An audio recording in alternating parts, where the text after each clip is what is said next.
Welcome back. Housing affordability plummeted to a new all-time record low yet again, as home prices remained very high despite 7% mortgage rates. In addition, even though rates decreased last week, home buying demand just fell to a 28-year low. In today's video, I'm going to share all the details plus some more early indications of home buying demand so we can gauge which direction our U.S. housing market is headed.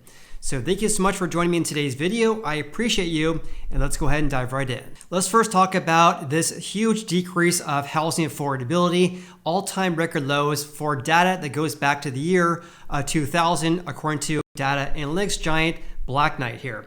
It says in July, by the way, this is just posted on September 6th, which is today. In July 2023, the average monthly principal and interest payment, or P&I payment, for borrowers purchasing a house using a 30-year fixed-rate loan was $2,306 per month. That excludes, of course, taxes, insurance, and of course, HOA dues if there's any as well. That, by the way, is the highest average P&I payment on record, and also it has risen by 60%, or an increase of $871 more per month to buy an average price home today compared to 2 years ago. It's also posed to go even higher as rates have increased for the month of July here. Also, based on my analysis here, the reason why we have all-time record lows for housing affordability and of course all-time record highs for average monthly housing payments, this is because rates and home prices have been on the rise. So for example, based on my own analysis of the National Association of Realtors data, the median sold price in the US compared to 2 years ago has increased by 12%.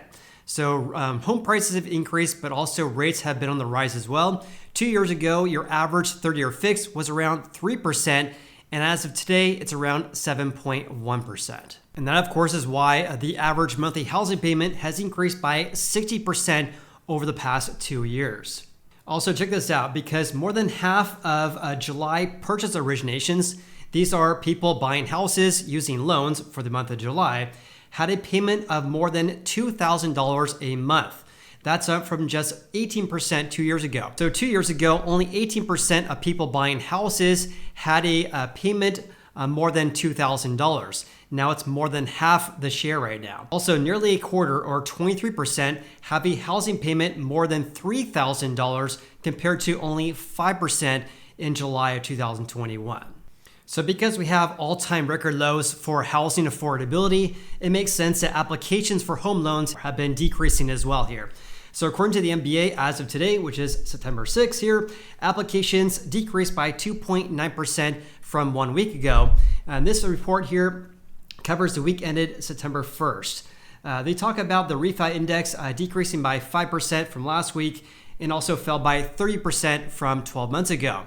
But what I'm more focused on is their seasonally adjusted purchase index, which is an index which measures the amount of people submitting loan applications to buy houses. That decreased by 2% from 1 week ago, and also it's down by 28% from 12 months ago. There's a lot more to this story though, because based on my analysis here, their purchase index has now decreased in 7 out of the past 8 weeks. So there's only 1 week we had applications increase over the past 2 months. On top of that, their purchase index is now at a 28-year low, the lowest levels since 1995. According to the MBA's vice president, who's Joel Kahn, he's also the deputy chief economist, he stated that applications, or total applications, which includes refis plus purchases, fell to the lowest levels since December 1996, despite a drop in rates. So even though rates decreased from the previous week, refis plus purchase applications also decrease. And their purchase index hit a 28-year low as prospective buyers remain on the sidelines due to low housing inventory, or a low amount of houses for sale, and of course due to elevated rates as well.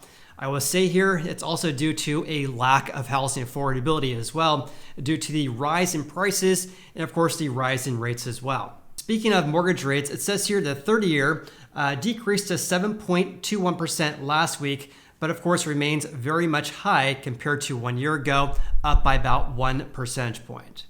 I have a chart I want to share with you guys regarding their purchase index over time here.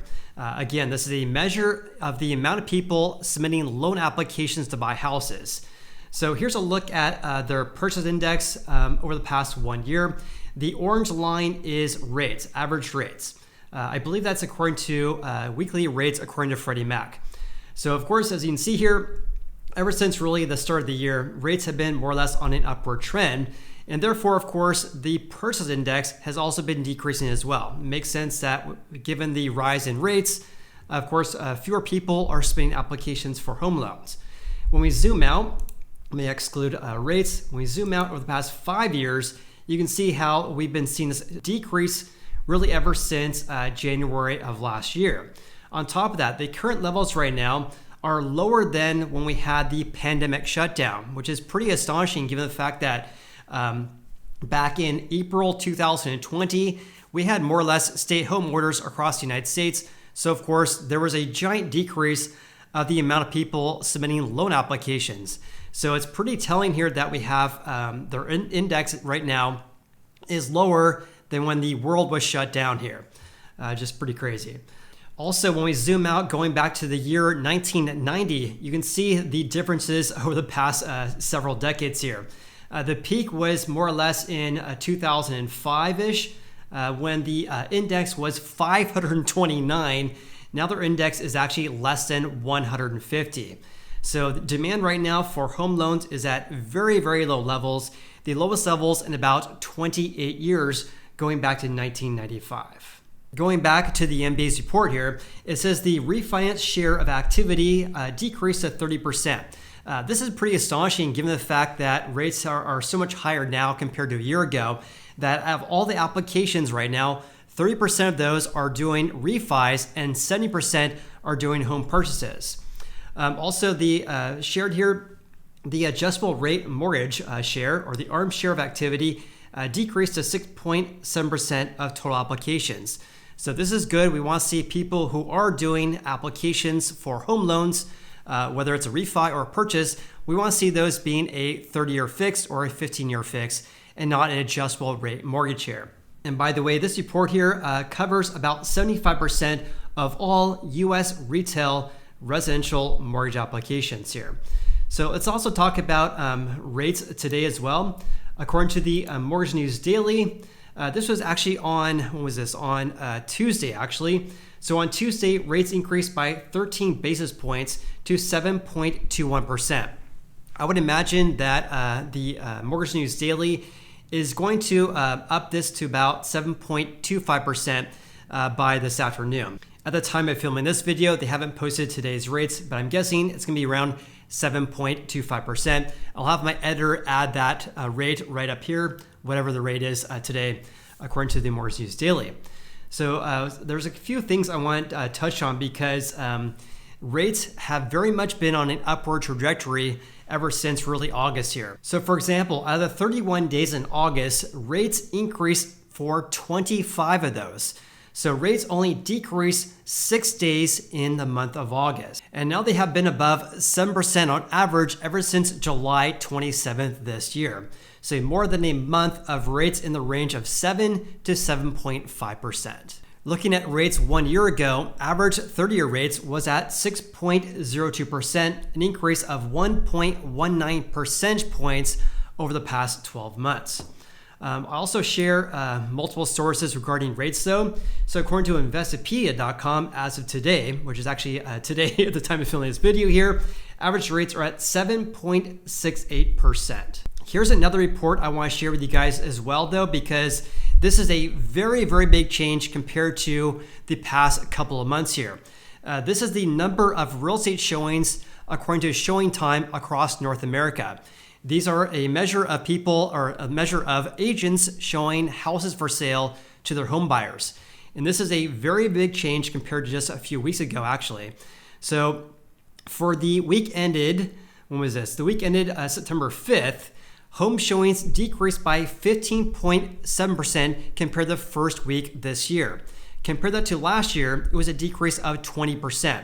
So I've been talking about this channel for about a month now because the difference between this year and last year has been getting more narrow.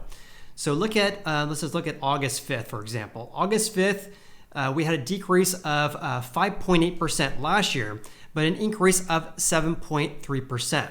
Therefore, at that time, the difference between this year and last year was about 13 percentage points. Now it's only a difference of 4 percentage points. So therefore, it appears our housing market is actually slowing down faster compared to last year, at least based on the number of real estate showings across North America. Here's what we also know as well. This is a look at the number of people searching for homes for sale on Google here, because that decreased by about 10% from 1 year ago. So fewer people searching for homes for sale on Google. I also want to share this with you guys as well, because here's a look at Redfin's Home Buyer Demand Index. This is an index which measures the number of requests for home tours and other home buying services by Redfin agents. That decreased by 4% compared to 1 year ago. And that's right there compared to last year's levels, which is actually in red. It's also well below 2020's levels as well as 2021. So big picture here, what does this all mean for our US housing market? I will say because we have rates over 7% ever since late July last year. And of course, home buying demand is absolutely tanking due to the fact we have a huge increase in rates. And of course, home prices still remain very much elevated. And on top of that, we have all-time record lows for housing affordability. This all points to a decrease of transactions or a decrease of closed home sales, and of course, contracts being signed between buyers and sellers in the weeks and months ahead. So in my opinion, we have a decrease due to seasonality, but also a decrease due to all these factors I shared in today's video. So what's your real estate market predictions? And of course, what's your biggest takeaway from today's video? I appreciate you guys for watching today's video and of course, for supporting my YouTube channel over the years here. Hope you guys have an awesome day. I look forward to seeing you on the next video.